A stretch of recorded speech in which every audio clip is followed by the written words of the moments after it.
Merci Ellie, merci Francis. C'est un grand plaisir de vous avoir ici parmi nous.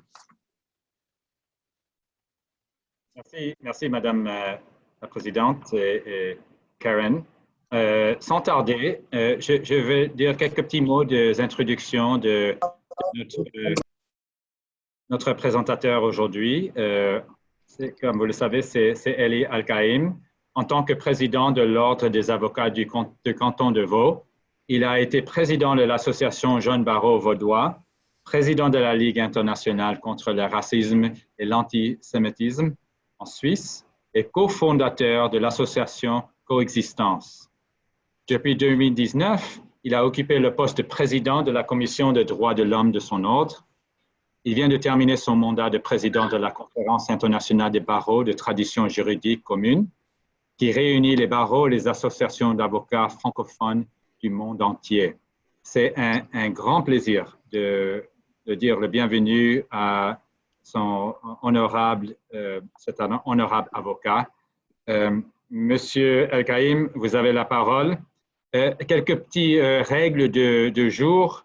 Monsieur El-Kaïm va parler pour à peu près 30 minutes et après, on aura une session de questions-réponses.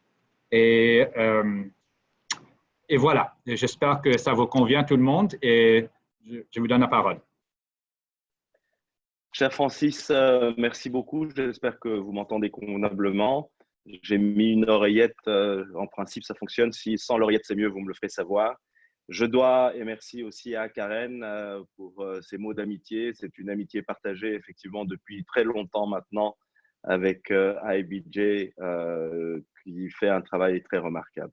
Je dois à Francis faire une toute petite correction parce que j'ai beaucoup d'amis dans le canton de Vaud et je souhaite les garder. Je ne suis plus le président de l'Ordre des avocats vaudois. Je l'ai été jusqu'à il y a à peu près 4 ans. Et je suis un bâtonnier à la retraite, mais comme vous le voyez, j'essaye de m'occuper de manière aussi utile que possible, d'abord en faisant mon métier d'avocat. Je suis aussi content de faire usage de ces outils très modernes que sont ces Zooms. Lorsque nous avons, comme nous tous presque ici, une vocation à nous rencontrer et à rencontrer des avocats du monde entier, évidemment, il est confortable de pouvoir nous parler finalement sans voyager. C'est sans doute l'un des bénéfices que nous garderons de ces difficultés sanitaires que le monde vit maintenant. Évidemment, ça ne remplacera jamais les embrassades et la confraternité vécue, mais cela nous rend des services inestimables. Cela pose aussi d'autres problèmes et IBJ pourra sans doute travailler aussi sur ces thèmes qui est la justice en vidéo audience, en vidéo hearing, et qui nous pose aujourd'hui à travers le monde des questions extrêmement sensibles sur l'avenir de la justice.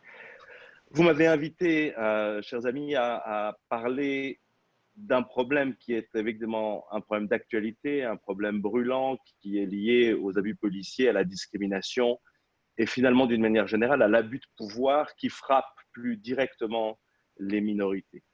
Est-ce que tous les avocats par nature sont destinés à parler de ces sujets? Je veux croire que oui.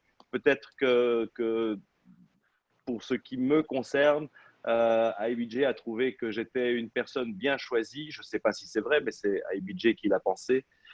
Une personne bien choisie parce que j'ai un parcours de migrants, mais je suis d'une famille de juifs du Maroc qui ont vécu dans un pays où l'abus de pouvoir existait, je dirais, durant une bonne partie du XXe siècle, dans une communauté donc forcément minoritaire, et sans doute qu'à travers les siècles de présence juive dans un pays musulman ou qui exerce parfois l'abus de pouvoir, même s'il a aussi protégé ces minorités à d'autres moments, je pense que cela suscite forcément des réflexions, même au sein d'une même famille, sur ce qu'est la justice, ce qu'est l'égalité, ce qu'est le pouvoir, ce que nous attendons de la protection d'un État, quand nous sommes déçus de cette protection, comment est-ce que nous réagissons à cela.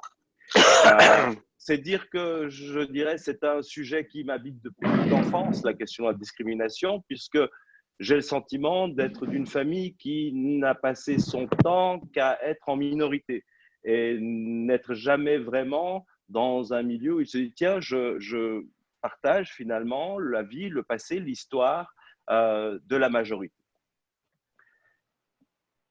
Cette introduction en fait, et pardon pour son caractère un peu personnel, je vais évidemment évoquer ces questions aujourd'hui d'abus policiers et du rôle de l'avocat de la défense dans ces souvent dramatiques et qui aujourd'hui, venant d'abord des États-Unis, mais se répandant avec une force assez étonnante, une sorte de pandémie de la conscience à travers le monde, où les gens ont réagi face à des violences policières, en l'occurrence commençant par une violence policière américaine, mais pour dire que ces violences policières aux États-Unis existent également dans d'autres pays. On parle beaucoup de ces pays comme la France et les États-Unis et on leur donne souvent des explications historiques. On a évidemment aux États-Unis ce passé d'esclavagisme. On a en France un passé sans doute à la fois d'esclavagisme et de colonie. Et on essaye d'expliquer beaucoup à travers ces histoires-là une situation actuelle, une situation moderne dans des pays démocratiques, d'injustice pourtant à l'endroit de minorités. Alors on se dit, et je vais commencer mon propos maintenant en parlant du peu que je sais, c'est-à-dire de la Suisse, on se dit que la Suisse qui n'a pas été particulièrement active dans l'histoire de l'esclavagisme mondial et qui n'est pas plus d'ailleurs un ancien pays colonial, a priori la Suisse devrait être dans une large mesure immunisée contre les abus et les mauvais réflexes et les préjugés qui font que soudainement on se comporte vis-à-vis d'un membre d'une minorité de manière plus mal que vis-à-vis de la population en général et la population majoritaire. Eh bien, il s'avère malheureusement que tel n'est pas le cas. Il n'y a pas besoin d'avoir un passé colonial, il n'y a pas besoin d'avoir un passé d'esclavagiste pour finalement nous retrouver dans des situations de réflexes racistes, de réflexes de discrimination. Cela arrive également dans des démocraties qui par ailleurs sont très honorables, dans des sociétés qui sont globalement pérennes et prospères, comme la Suisse, où nous rencontrons finalement beaucoup de cas d'expression de racisme dans la population, évidemment, mais ça n'est pas tout à fait notre sujet. Ça a été le sujet qui était le mien lorsque j'étais président de la LICRA, mais qui frappe aussi, et là c'est plus grave, nos autorités ou les représentants des autorités, les représentants de la force publique.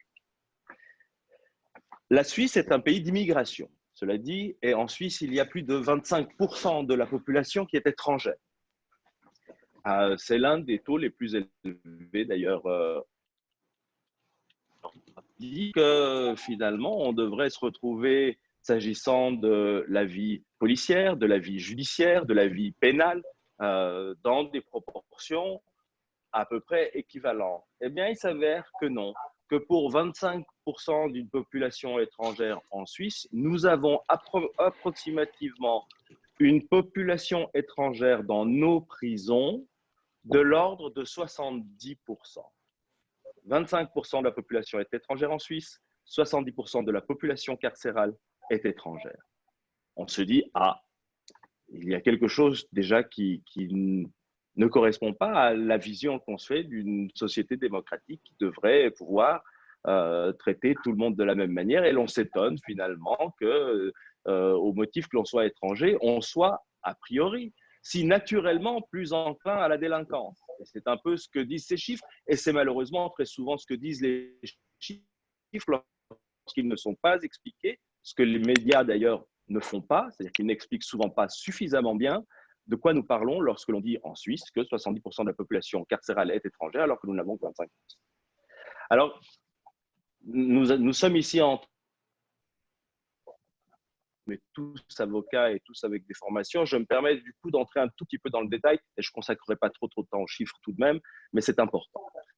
Dans ces 70%, 70% comme on dit ici dans le canton de Vaud, dans ces 70%, il faut aussi distinguer ceux qui sont en détention préventive et ceux qui sont en détention d'exécution de peine, ceux qui ont été jugés. Et il s'avère qu'en Suisse, nous avons, dans la population carcérale, près de 50% d'étrangers ou 50% de prisonniers qui sont sans papier, en préventive. Nous avons ensuite des requérants d'asile, ils représentent 5%.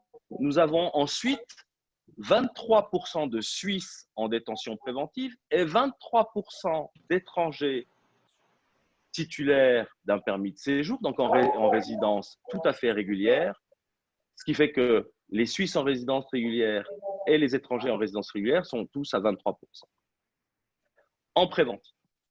Alors vous savez, et les principes sont les mêmes aussi en Suisse, que l'on décide d'une détention préventive lorsqu'un certain nombre de conditions sont remplies. Pour décider qu'une personne avant son jugement va rester en prison, on doit considérer que ou elle représente un risque pour la société et que d'ici à son jugement, pour éviter ces risques, on sécurise d'une certaine manière la société et on neutralise la personne susceptible de créer un changement. On peut aussi considérer que ne pas mettre cette personne en prison va nuire à l'enquête parce qu'on va se retrouver avec une personne qui va pouvoir aller parler avec d'autres possibles complices et donc on va éviter le risque de collusion, comme on dit. Et puis il y en a un troisième qui frappe cette fois de plein fouet la communauté étrangère et qui frappe de plein fouet la communauté étrangère sans permis, c'est le risque de fuite. C'est-à-dire qu'en détention préventive, on s'assure aussi que la personne qui est prévenue, qui est peut-être inculpée, qui est en tout cas visée par une enquête pénale qui doit donner lieu à un jugement un jour, on aimerait que ça aille vite, mais vous savez que même ici, ça ne va pas vite, cette personne-là ne doit pas s'enfuir. Et évidemment, statistiquement, n'importe quel juge d'instruction, nous avons maintenant des procureurs qui s'occupent de l'instruction en Suisse et plus des juges d'instruction, n'importe quel procureur va considérer que le risque de fuite est éminemment plus grand pour une personne qui est sans permis, sans résidence connue, que pour un Suisse qui a sa famille, ses enfants, son travail, évidemment, ce qui n'est pas le cas de l'étranger sans permis. Et il faut comprendre donc ces chiffres de la détention et ces proportions complètement asymétriques par rapport à la représentativité qu'elle devrait avoir en société par des situations et des facteurs qui sont strictement sociologiques. Alors, je vous le dis, nous avons en Suisse une très grande proportion d'étrangers en prison, mais nous pouvons l'expliquer.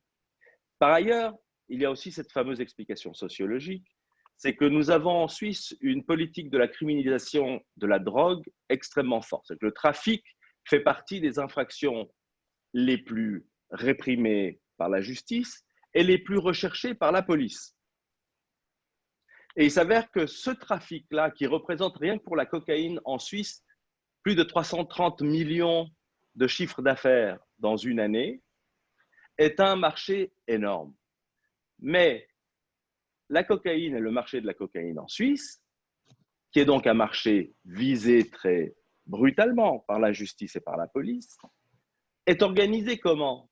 On a des consommateurs qui, pour l'immense majorité, sont suisses, résidents suisses, établis en Suisse, et qui ont d'ailleurs le pouvoir d'achat de consommer de la cocaïne. Et nous avons, à l'autre côté de la chaîne du trafic, j'oublie les grands distributeurs et les producteurs, qui pour la plupart évidemment ne sont pas en Suisse, mais les petits trafiquants, eux, sont forcément des gens jeunes, sans formation, sans travail, qui se retrouvent tout aussi évidemment d'abord dans cette population d'étrangers en accès à une activité professionnelle ou une activité rémunératrice. Donc, la politique elle-même, la politique de répression du trafic de drogue, et c'est d'ailleurs, je ne m'étends pas ici, mais vous savez que ça a été dans l'histoire de la politique criminelle américaine un grand sujet. C'est qu'on sait qu'on a éminemment criminalisé à un moment donné le trafic de drogue, dont on savait que c'était déjà un trafic qui était aux mains des communautés les plus défavorisées, que ce trafic était aussi lié à la précarité et que c'était peut-être, en tout cas c'est une thèse qui est soutenue, même si elle est parfois controversée, c'était peut-être un moyen de s'attaquer à une communauté minoritaire, en l'occurrence une communauté noire, même si en réalité on ne le disait pas et qu'on prétendait que ça n'était qu'un combat contre la drogue. On l'a connu à la fois sous Nixon dans son Law and Order et ensuite avec Reagan, qui, vous vous rappelez, avait fait avec sa femme Nancy du combat No Drug, No à la drogue, un combat monumental, mais qui a fait qu'on s'est retrouvé en moins de 10 ans avec une population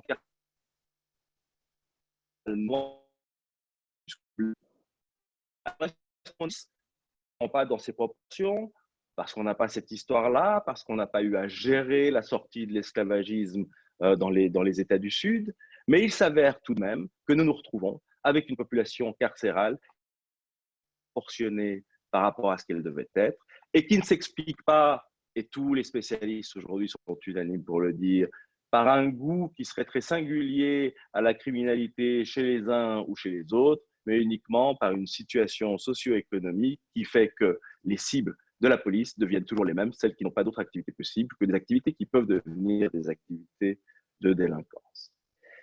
Quand je vous dis ensuite, et c'est important, que cette proportion d'étrangers en prison est très considérable et qu'elle dénote une certaine vision du pouvoir et de l'autorité sur les minorités, je dois aussi dire que je ne parle pas de Noirs quand je parle d'étrangers. En réalité, d'abord, la très grande majorité des étrangers qui sont dans les prisons suisses ne sont pas Noirs. Ils sont Italiens, Espagnols, Albanais, Kosovars, des pays de l'Est. Donc, il est important aussi d'entendre que lorsque l'on défile ces chiffres terribles, l'on n'est pas encore en train d'apporter la démonstration d'un racisme anti-noir qui frapperait l'esprit de la démocratie suisse, mais il n'en demeure pas moins que nous visons une population étrangère à ce corps et ce noyau majoritaire en Suisse, qui n'est donc pas tout à fait racial, mais sans doute un peu xénophobe et de nouveau lié aux problèmes socio-économiques que j'évoquais. Et d'ailleurs, je dois dire, et il est important d'ailleurs que dans nos discussions et que nous, avocats, qui par la force des choses devenons des militants, même lorsque nous ne faisons que plaider un dossier, à partir du moment où dans ces dossiers nous plaidons des principes, par la force des choses, nous avons une activité de militance et de militance pour la société, même si nos propos ne sont destinés qu'à défendre un individu. Alors, le dernier dossier que j'ai eu à traiter d'un abus de pouvoir d'un policier, il s'avère que ça n'était pas un noir, que ça n'était pas un étranger, c'était un avocat suisse, blanc, relativement âgé, en fin de carrière, et qui s'est retrouvé véritablement dans un procès qui aurait pu ressembler au procès que l'on voit évoqué aux États-Unis, ailleurs, et ceux qui défraient la chronique. Donc, il est important de nuancer. La violence policière ne s'exerce pas que sur les Noirs, elle ne s'exerce pas que sur les étrangers, elle s'exerce aussi sur les autres, elle est aussi inacceptable. Mais il est vrai que nous avons une proportion de dérapage liée aux préjugés qui frappe d'abord la communauté noire en Suisse aussi. D'ailleurs, et là c'est tragique qui rejoint notre actualité immédiate, les 4 derniers cas de décès des, pour ainsi dire, 3 dernières années en Suisse dus à une intervention policière qui s'est mal passée, tous ces cas ont frappé des personnes de couleur. Tous. Alors là, on doit quand même essayer de comprendre. Là, on est allé encore au-delà des statistiques de départ et de l'aspect sociologique, je dirais, d'une communauté noire en Suisse qui serait particulièrement précaire économiquement et qui donc se retrouverait forcément dans des situations un peu plus dangereuses vis-à-vis de la police. Là, en plus, lorsque ça dégénère, lorsque cela dérape, lorsque un fonctionnaire perd son sang-froid, dans 100% des cas, s'il y a un décès au bout de ce dérapage, nous avons affaire à des personnes noires. Alors, ça pose la question, c'est un peu la question qui est aussi celle que se posent aujourd'hui tous les journaux, les experts, les militants, les manifestants à travers le monde. Est-ce que nous sommes confrontés véritablement, et je ne parle que je connais un peu, est-ce que dire qu'il y aurait ce fameux racisme systémique? Est-ce que l'on peut considérer que nous avons en Suisse un système de sécurité qui va de la police à la justice, qui est un système qui, au fond, en son sein, par sa nature et dans sa mécanique d'organisation, implique de la discrimination. Si vous demandez aux autorités, on vous dira évidemment que non. Je crois d'ailleurs que pour la plupart d'entre eux, ils le disent avec une certaine sincérité, parce que je crois que beaucoup de nos politiciens qui gouvernent, je dirais dans 90% des cas dans notre pays en Suisse, alors on a aussi des partis politiques qui sont de droite plus dure, voire de droite extrême, mais je dirais l'immense majorité des responsables politiques en Suisse ne font pas preuve je dirais, de légèreté sur ces questions et se comportent plutôt bien. On ne peut que très difficilement les qualifier de racistes dans leur comportement politique, dans leur action politique ou dans leurs propos politiques. Et c'est ce qu'ils expliquent. Ils disent non, nous n'avons pas de racisme systémique au sein de nos autorités, notamment au sein de la police. Il peut y avoir des brebis galeuses, vous connaissez l'exemple qui nous est répété régulièrement,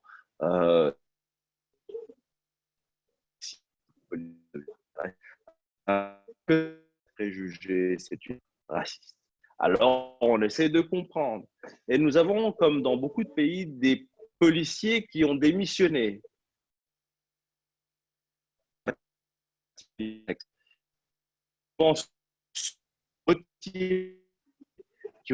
Deviennent très utiles aussi pour comprendre la mécanique. Et ils sont d'ailleurs souvent très nuancés dans la manière dont les choses se déroulent. Et eux-mêmes ne disent pas que la police suisse ou la police vaudoise, pour parler de police de proximité, parce que c'est quand même la police de proximité qui se retrouve un jour à terre, un genou sur le dos de quelqu'un dont le thorax est écrasé et qui, après avoir demandé à survivre, va finalement mourir. Ces polices de proximité, quand on essaye d'interroger, mais pourquoi les choses se déroulent-elles si mal ou de manière plus fréquente si mal lorsque la personne que vous interpellez est noire, les plus honnêtes vont commencer à faire une petite introspection et à admettre malgré tout, qu'ils ne peuvent pas se sortir de préjugés. Ils vivent avec des préjugés qui sont ancrés depuis très longtemps, qui sont liés à une éducation à la fois personnelle et privée, familiale, mais sans doute aussi à une éducation professionnelle, à une formation qui ne les a amenés à des introspections bien plus tôt dans leur carrière de policier ou de fonctionnaire public et qui impliquent des règles de déontologie, des règles de vivre ensemble, sans lesquelles un officier chargé de faire respecter l'ordre, en réalité, ne va faire que créer le désordre. Et c'est peut-être le pire de ces débats lorsque l'on se plaint des comportements policiers, c'est que l'on attend précisément de la police qu'elle assure l'ordre et la sécurité pour tous. Et nous nous retrouvons dans des situations où elle génère des désordres considérables, jusqu'aux émeutes que l'on a vues sur toutes les chaînes de télévision. Alors les policiers nous disent, c'est vrai, je dois bien admettre que je dois me guérir de préjugés. Ils admettent aussi autre chose qui n'est pas anodin, c'est qu'ils vivent des frustrations. Je vous expliquais que l'une des politiques importantes qui est menée en termes pénals en Suisse, c'est la politique contre les stupéfiants, contre la drogue. C'est, je dirais, des mesures et des moyens importants qui sont mis pour attaquer le trafic de rue. Et évidemment, ce combat est tellement difficile que la frustration est très grande parce qu'ils arrêtent des gens. Ils les amènent à un juge.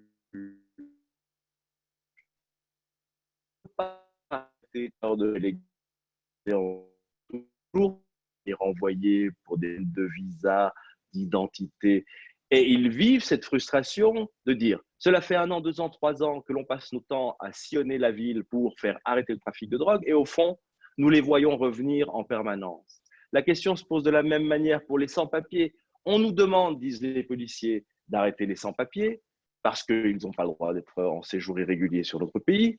Et puis finalement, parce que c'est ainsi, parce qu'on a encore des sociétés qui ne comprennent pas qu'on ne pourra pas chasser tous les étrangers de notre territoire, ça n'arrivera pas, c'est comme ça, et que nous continuerons à recevoir des migrants du monde entier, c'est comme ça aussi, c'est l'histoire du monde qui le veut. Tant que les politiques ne l'acceptent pas et n'osent pas le dire à leur population, on a des policiers qui se disent « on me demande de faire le boulot, de faire en sorte qu'il n'y ait plus de sans-papiers dans les rues, et puis les mêmes que j'ai arrêtés il y a 2 mois, je dois les réarrêter 2 mois plus tard. Donc à quoi je sers ?» Et indéniablement, cela crée tout d'un coup une tension dans une intervention policière qui vise cette catégorie de population pour toutes les raisons qui n'est pas c'est même leur local suisse qui, bon, par la force des choses, a un permis de séjour, ne va pas être forcément retrouvé dans 2 mois dans le même endroit, à cambrioler la même maison.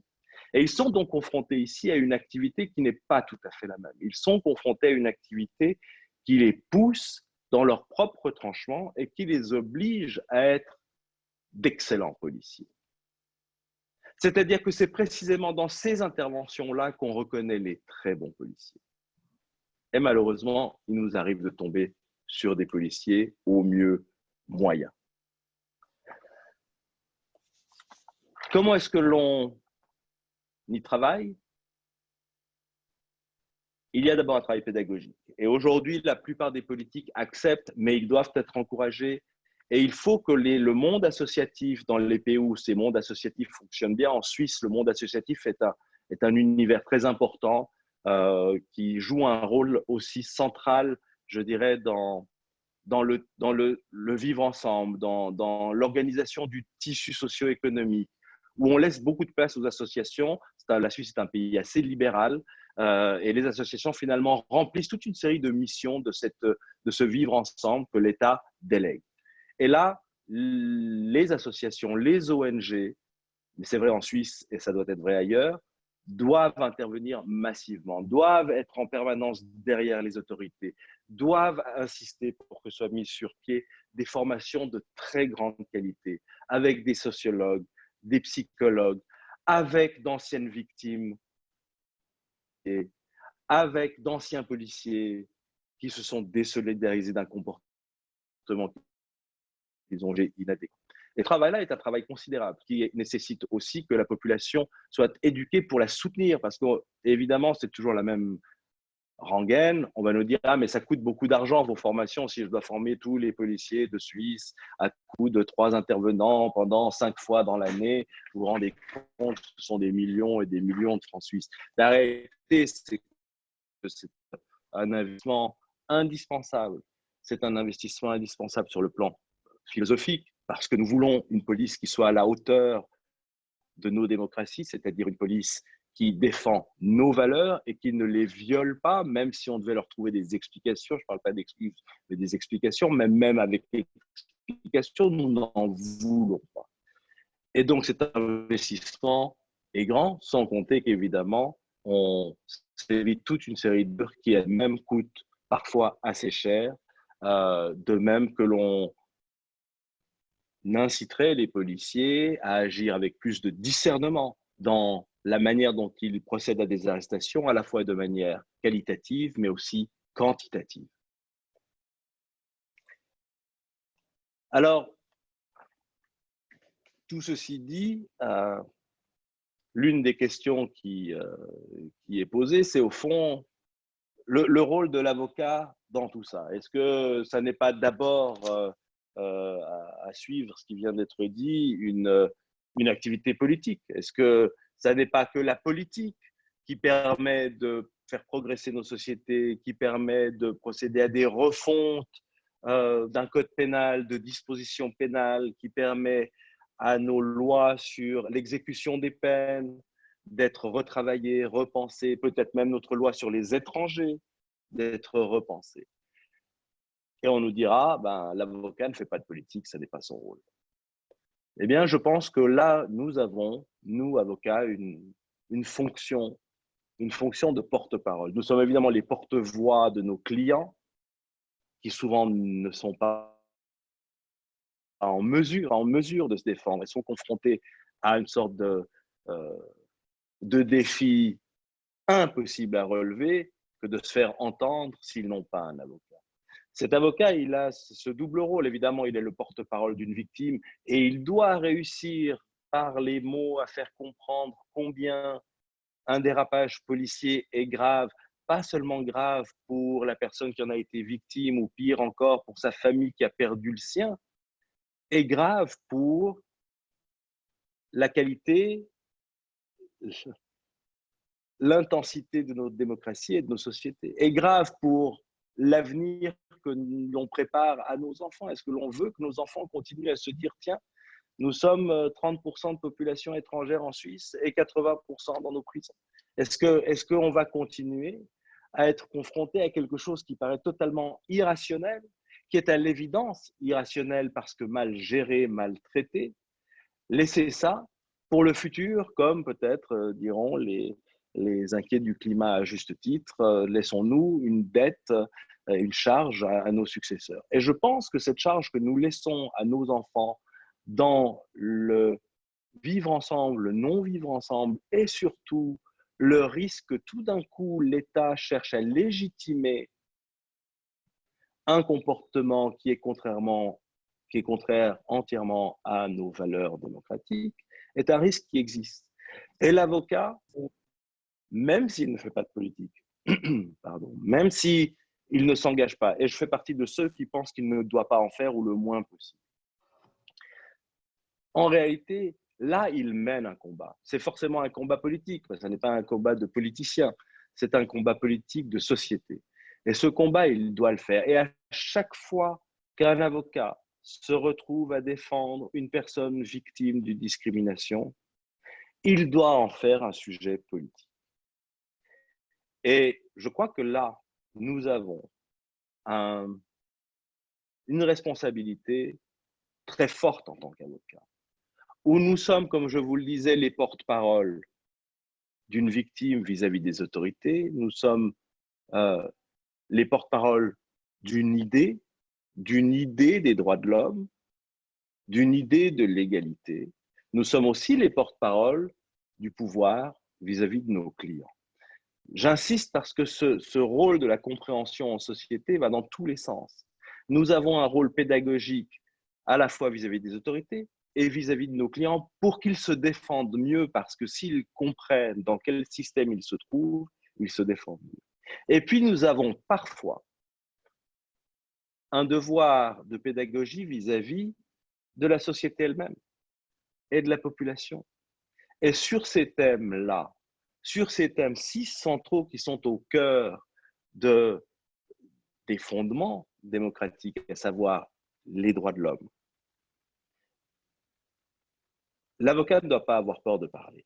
Autant l'avocat n'est pas là pour faire la une des journaux à chaque fois qu'il en a l'occasion ou des talk-shows à chaque fois qu'il en a l'occasion, autant lorsqu'il s'agit de questions aussi fondamentales, c'est-à-dire celles qu'il a apprises depuis qu'il est tout petit étudiant et qui ont fait qu'il a décidé de devenir avocat, alors il est indispensable que les avocats prennent la parole comme le ferait n'importe quel militant. Ils ne le font pas ni pour une association, ni pour un parti politique, pas toujours pour un client, mais parce qu'ils pensent que le métier qu'ils ont décidé de faire, celui d'avocat, est un métier qui défend avant toute chose les piliers de nos démocraties, et le principal pilier de ces démocraties, ce sont les droits de l'homme. Et nous sommes des porte-parole des droits de l'homme auprès de la population, et nous devons l'être en permanence. Voilà, je ne sais pas si j'arrive presque au bout, je crois que j'avais une trentaine de minutes devant moi, encore 5 minutes. Je terminerai ce propos en disant que nous vivons, et c'est assez passionnant, en France, un événement. Vous avez vu que c'est un de nos confrères qui est devenu garde des Sceaux, Éric Dupond-Moretti. Pour ceux qui suivent la politique française, Et ils ont vu que sa nomination comme ministre de la Justice a fait un bruit extraordinaire. En disant, mais quand même, pourquoi? Bon, en plus, c'est un avocat qui était assez médiatique, un pénaliste hors pair. Est-ce que véritablement, il appartient à un avocat de se lancer dans ce monde-ci où justement ne faire que défendre les valeurs n'est pas toujours possible parce que c'est un monde où le compromis, pour ne pas dire autre chose, est quand même nécessaire pour faire avancer notamment des projets de loi. Eh bien, moi, je pense que ça n'est pas si mal. Je ne crois pas que je ne deviendrai jamais ministre de la Justice par ici, mais il n'en demeure pas moins qu'un avocat, si on lui remet véritablement les sceaux et le pouvoir, et si véritablement il a le charisme qu'il faut pour faire entendre quelle est, du point de vue de l'avocat, sa vision de la justice, c'est-à-dire de cette justice qui d'abord intègre les droits de l'homme, qui intègre l'égalité. Je pense que mieux que quiconque, il est à même de faire passer les fameux messages que j'évoquais dans la société, pas seulement auprès des autorités, mais dans la population. Parce qu'il n'y a qu'au jour où la population sera entièrement acquise à ces principes qu'il sera facile de changer les mécanismes politiques, qu'il sera plus facile de modifier les lois, qu'il sera plus facile de sanctionner les policiers, que nous aurons systématiquement des autorités de surveillance de l'activité policière, que nous aurons systématiquement, par exemple, c'est quelque chose qui est en débat en Suisse, que nous aurons l'obligation pour les policiers, pour chaque intervention de rue, d'avoir une caméra dont nous pourrons ensuite conserver les images pour pouvoir établir le cours des événements. Et je pense qu'un avocat est assez bien placé pour parler de ces choses-là parce qu'il en a fait sa vie, il en a fait ses envies, et il parle de son métier d'avocat avec les siens, il parle de son métier d'avocat avec ses amis, il parle de son métier d'avocat à chaque fois qu'il est interrogé comme avocat, parce qu'en réalité, c'est le fondement même, c'est le moteur de son travail.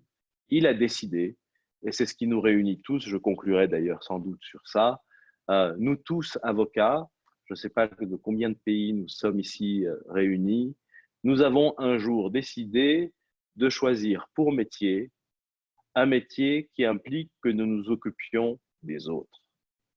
Nous ne sommes pas dans l'église, nous ne sommes pas ni des curés, ni des rabbins, ni des imams.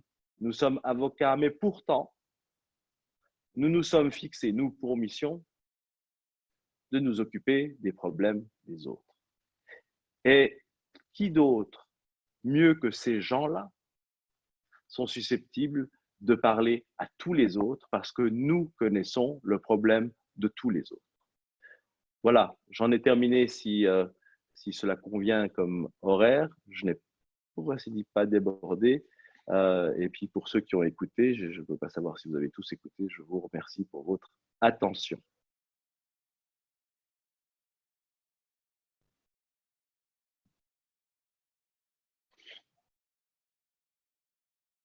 Je ne sais pas si quelqu'un reprend la parole. C'est à moi de reprendre la parole. Merci, Maître Elie El-Kaïm, de cette présentation. Très stimulant et très compréhensif. Je crois que maintenant, on va entrer dans la période des questions. Et peut-être, si je peux, je vais m'imposer de poser la première question. Et après, on a 1, 2, 3, 4 autres personnes qui vont intervenir. Alors, la première question pour moi, tout simplement, Maître, c'est avec le cas qui a fait le une des mondes de George Floyd, tout simplement, dans votre opinion, est-ce qu'il y a un système de justice pour les Blancs qui est différent de le système de justice pour les communautés de couleur, des Noirs? À vous.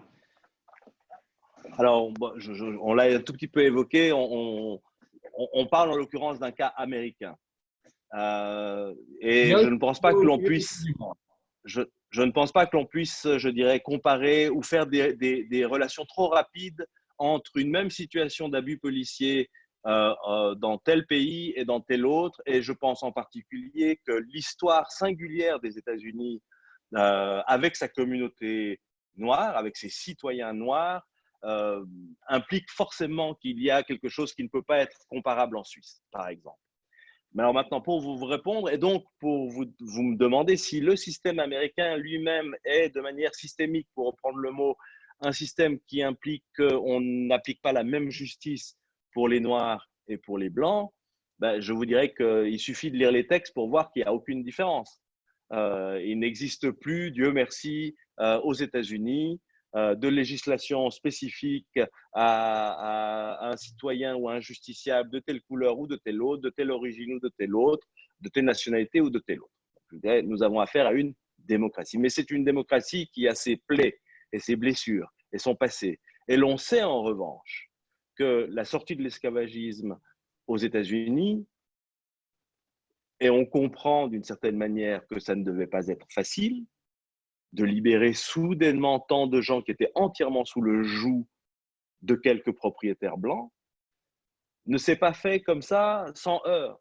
Et on sait qu'il y a eu quand même une politique notamment criminelle et carcérale. J'évoquais d'ailleurs la politique de lutte contre la drogue qui a été un outil aux États-Unis pour finalement indirectement viser la communauté noire qui était la plus concernée par le trafic de drogue.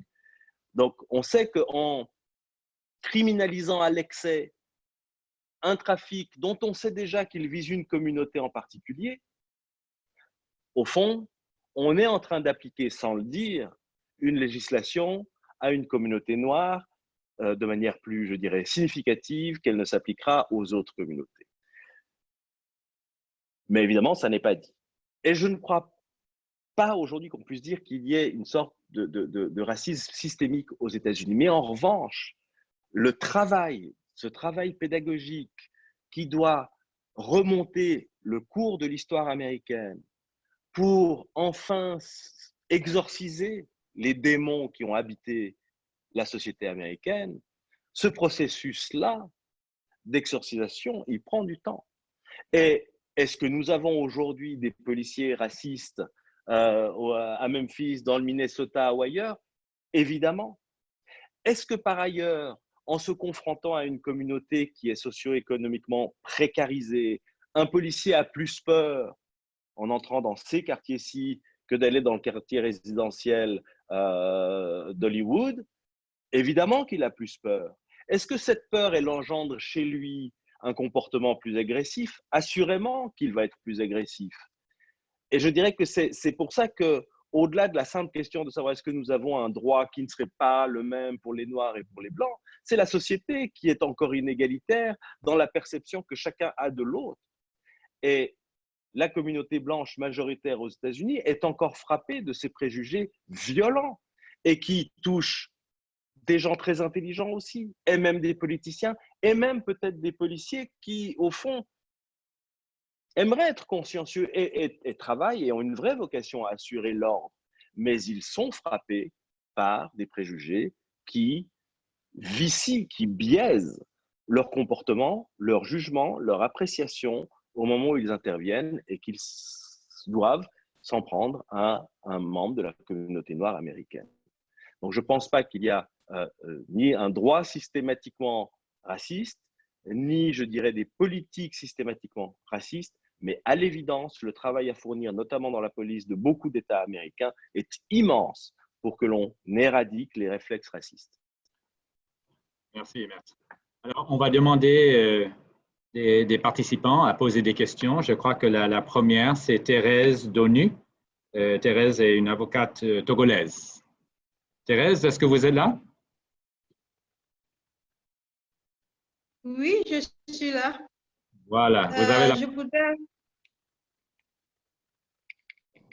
Vas-y. Alors, merci. Je voudrais remercier M. le bâtonnier pour son brillant exposé.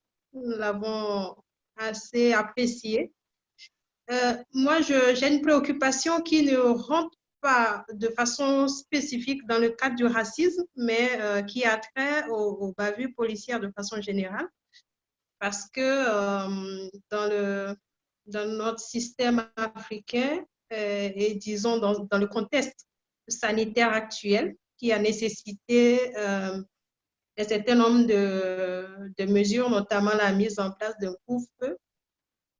Nous avons pu observer dans certains États africains des actes de violence qui ont été posés sur des citoyens récalcitrants.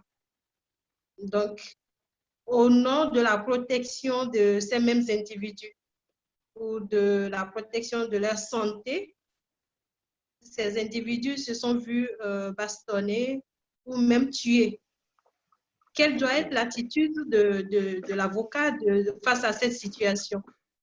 Parce que tout porte à croire qu'il y a deux droits qui sont en conflit, le droit à la santé et en même temps le droit à la vie, le droit à l'intégrité physique. Donc, je voudrais, pour finir, me présenter. Je devais commencer par là. Je suis Thérèse Donou, avocate au barreau du Togo et également lauréate du prix Justice Makers de IBJ. Je vous remercie. Merci et félicitations. C'est une question qui est évidemment complexe. D'abord, je dirais que je ne sais pas si quelqu'un a entendu parler d'un petit essai que Bernard-Henri Lévy a sorti alors qu'il était confiné à Paris et qui a l'air intéressant. Je ne l'ai pas lu, mais je l'ai entendu en parler, où il met en avant une difficulté qui est très proche de la thématique de votre question, qui est que l'état d'urgence sanitaire qui a été imposé même dans les démocraties les plus démocratiques a forcément et systématiquement pour conséquence un renforcement de l'autorité.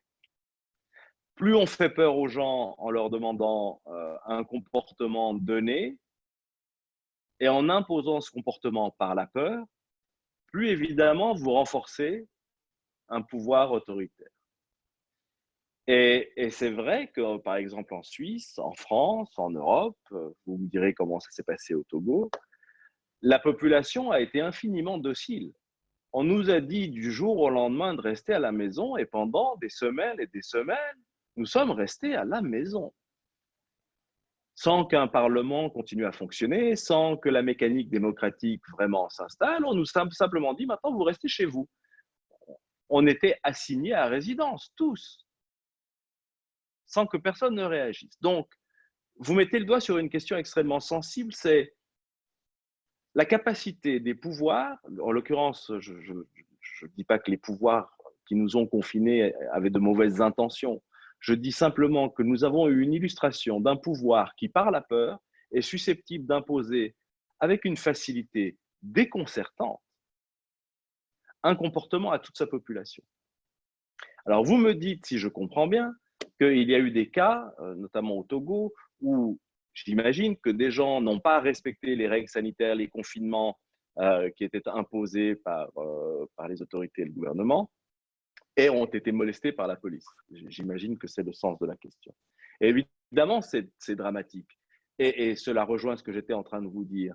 Rien ne justifie d'abord de priver les gens de leur liberté, ou alors il faut l'expliquer avec beaucoup de précision et de finesse. Et idéalement, et en Suisse, on a fait un peu cet exercice de responsabilisation des gens plutôt que de sanctionner les gens qui ne se confinaient pas ou qui ne respectaient pas les règles de distance, etc. Donc il y a eu une volonté, je dirais, de faire adhérer la population plutôt que de lui imposer une mesure sanitaire. Et, une proportionnalité à avoir. Et ça, c'est une réalité dans toute intervention policière. Il paraîtrait fou que l'on traite une personne qui ne respecte pas rigoureusement, ou comme il aurait fallu des règles de distanciation ou des règles de confinement, qu'on le traite comme si c'était un criminel. Même si son comportement est dangereux, d'accord, on doit adapter un comportement policier qui est à la mesure de son acte. Et effectivement, là aussi, les avocats ont un rôle à jouer et doivent s'élever pour dire aux autorités, attention, ça n'est pas parce que nous avons eu des difficultés sanitaires que tous les principes peuvent être remis en question. Ce n'est pas parce que nous avons un danger sanitaire que tout d'un coup la police pourrait se montrer plus brutale.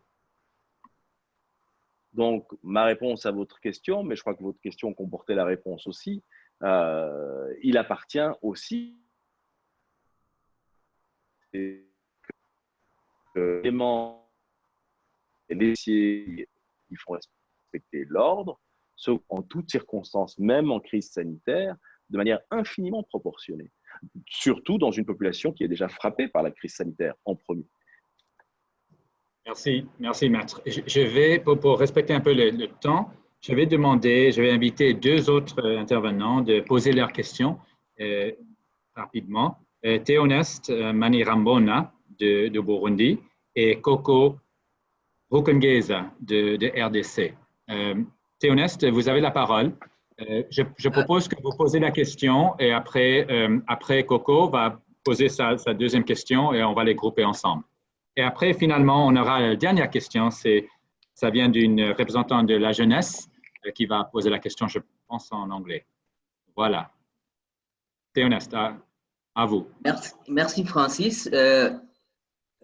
Ma question se rapporte d'une façon générale à la discrimination qui crée la brutalité de la police envers des clients que nous assistons ou que tout avocat peut assister. Non. Tout avocat de la défense qui assiste un vulnérable appartenant à un groupe cible des abus de la police et des forces de sécurité se heurte à différents défis, dont notamment celui de subir des violences physiques, comme son client d'ailleurs, de la part de la police. Ma question est celle-ci. Que doit donc faire tout défenseur, d'une part pour prévenir un risque d'être assujetti à ces abus de la police, tout en exerçant sa profession, et d'autre part, si jamais il arrive qu'il ne prévient pas ce risque de subir ces abus, que faire pour relever ce défi ou du moins de prévenir ces abus de la police à son encontre. Merci. Maintenant, on va demander à Coco Rukungeza de poser sa question aussi. Coco, à vous. Oui, merci Francis. Je m'appelle Rukungeza Coco. Je suis avocat de la défense en RDC et travaille avec IBJ dans son programme en RDC en tant qu'avocat volontaire. Alors, ma question est la suivante. Bon, elle concerne le fait que la victime est encore entre les mains de son bourreau. Alors, est-ce qu'on peut discuter de la manière dont l'avocat de la défense peut jouer le plus efficacement possible son rôle dans la protection de la victime ou du client souffrant d'abus policiers pendant que cette victime est en détention au poste de la police et c'est cette même police-là qui est auteur de ces abus? Merci. Voilà ma question. Merci. Merci, M. Rukungeza. Maître, à vous. Merci. Évidemment, mais ça, c'est le bénéfice et les enseignements que nous tirons de nos discussions à travers le monde, c'est que nous ne sommes pas tous les avocats logés à la même enseigne. Et c'est ce qui m'a fait si souvent aller à la rencontre d'avocats barreaux africains, par exemple, parce que je sais que mon activité d'avocat dans une jolie petite ville du bord du lac Léman ne sera jamais tout à fait la même que celle de mon confrère du Burundi, qui j'imagine est à Bujumbura et a parfois vécu des moments difficiles et où les avocats ont vécu des moments très difficiles, que ça ne sera jamais la même chose qu'en RDC où j'ai eu l'occasion d'aller et je connais les conditions, par exemple, et de détention et de justice à Bukavu ou à Uvira. Et je sais que Bukavu et Uvira, ça ne ressemble pas à Lausanne. Je sais que le policier de Bukavu ou d'Uvira, il ne ressemble pas au policier vaudois. Alors, il y a dans votre question déjà cet élément-là, c'est que les progrès qui ont été faits, et ils ont tous mis beaucoup de temps pour se créer et s'installer, ne sont pas les mêmes dans tous les pays. Nous avons en Suisse une vieille démocratie qui est fondée sur des consensus régionaux des consensus politiques, des consensus religieux. C'est donc une démocratie, je dirais, assez mûre, assez mature, qui fait que quand je vais défendre une personne qui a été victime d'abus policiers, je suis sincère avec vous, je ne suis pas très inquiet pour moi. Et je sais que ce n'est pas le cas de beaucoup d'avocats qui doivent mener le même combat, défendre les mêmes valeurs, mais qui, eux, se mettent en danger. Alors, comment est-ce qu'on lutte contre un danger? Et au fond, ce que vous êtes en train de dire est curieusement très proche de notre débat. Nous parlions tout à l'heure d'une discrimination ou d'un racisme systémique, sans parler ni de discrimination ni de racisme. Est-ce qu'il existe des pays où la police ou l'autorité a en soi des défauts systémiques? Est-ce que tel ou tel système policier de justice fonctionne convenablement ou pas? Et nous savons qu'il y a beaucoup de pays où ça ne fonctionne pas bien. Aucun ne fonctionne parfaitement bien, pas même ici, on en a parlé, mais je dirais qu'il y a forcément des degrés de défaut, une amplitude dans les failles des systèmes démocratiques qui ne sont pas la même d'un pays à un autre. Donc, comment est-ce qu'on défend le plus vulnérable? En Suisse, je dirais c'est relativement facile parce que je peux m'exprimer, je peux dire ce que je veux, je peux m'en prendre à l'autorité, je peux m'en prendre aux policiers et je peux craindre qu'on me rende la vie un petit peu plus difficile par moment, je peux craindre que dans mon activité d'avocat, je me trouve avec des magistrats peut-être parfois un peu plus hostiles, mais jamais je ne vais m'inquiéter que l'on s'en prenne à moi physiquement. La question que vous me posez, c'est une question qui dit, quand je suis dans un système qui dysfonctionne au point que moi, comme avocat, je me retrouve en danger parce que j'exerce mon activité d'avocat, je vous dis, il faut des ordres des avocats forts, il faut des représentants des avocats forts, il faut des bâtonniers responsables qui ont non seulement l'oreille, mais le respect, l'estime et, si possible, un petit peu de la crainte des autorités. C'est vous dire que lorsque vous choisissez vos instances ordinales, vous devez les choisir avec beaucoup de soin, parce que vous devez pouvoir compter sur eux en cas de difficulté. Et puis, et je rejoins, je crois, la question de Maître Koko Rukengenza, lorsque cela est nécessaire, cela n'est pas toujours nécessaire et parfois c'est contre-productif, mais souvent il est nécessaire de ne pas faire les choses seul. On peut, lorsque vraiment les dossiers sont très sensibles, être à plusieurs avocats. Parce que s'il est plus difficile pour une autorité de s'en prendre à plusieurs avocats d'un coup, qui sont tous engagés de la même manière dans un combat qu'ils disent tous juste, il faut faire appel aux associations qui sont des associations reconnues et qui ont fait la démonstration d'un travail sérieux et respecté en matière de droits de l'homme et de défense de l'égalité. Et puis enfin, même si là aussi l'exercice n'est pas facile, mais nous voyons à quel point cela fonctionne à l'échelle même mondiale, il faut parfois ne pas hésiter à faire usage des médias. Nous commençons aujourd'hui à avoir une activité de communication sur ces questions et lorsque cela est nécessaire et que nous estimons que nous sommes confrontés à une situation totalement inacceptable, qui est démocratiquement inacceptable en termes idéologiquement inacceptable et philosophiquement inacceptable, on ne peut pas garder le silence. Il faut que le monde sache qu'il est en train de se passer quelque chose qui est inacceptable dans sa propre société. Et donc, moi, je fais partie des avocats, ce n'est pas uniquement par égocentrisme et narcissisme que j'assume, mais aussi parce que je suis convaincu que parfois, cela aide à la cause de mon client que de faire savoir ce qui lui a été infligé publiquement. Merci, merci. Je crois que oui, il y a beaucoup de choses que vous avez dit qui a beaucoup de valeur et beaucoup de substance dedans. Mais peut-être avant que je vais essayer de clore cette session, je vais demander à Akashi Iliyanage de poser la dernière question. Akashi, à vous.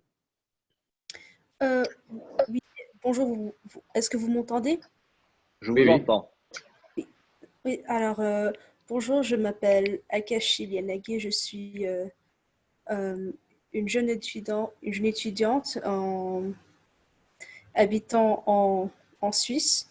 Je pose cette question en tant que jeune adulte ayant participé à plusieurs manifestations au cours de cette année. J'ai eu plusieurs connaissances, quelques-uns étant des mineurs qui se sont fait arrêter par la police lors de ces manifestations.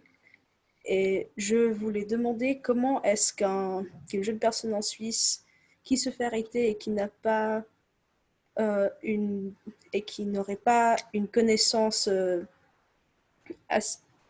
et qui ne connaît pas beaucoup de choses vis-à-vis du système judiciaire, comment est-ce qu'une jeune personne pourrait contacter un avocat?